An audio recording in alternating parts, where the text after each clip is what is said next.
আসসালামু আলাইকুম এভরিওয়ান। আজকে শুক্রবার, সো আমি বাবা মামুনির সাথে শীতের সকালে ছাদে আসছি অ্যান্ড একটা অদ্ভুত জিনিস দেখতে পাইলাম।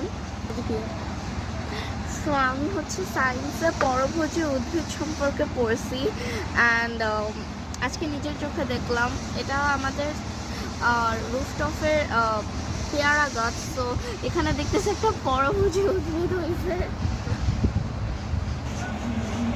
তো এটা আমি খুবই অবাক হয়েছি।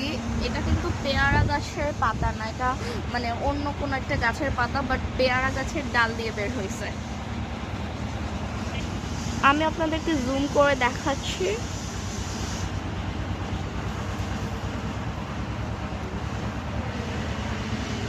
আমি আপনাদেরকে হাত দিয়ে দেখাচ্ছি, দেখেন। এটা কিন্তু মানে পেয়ারা পাতা না, অন্য কোনো একটা পাতা।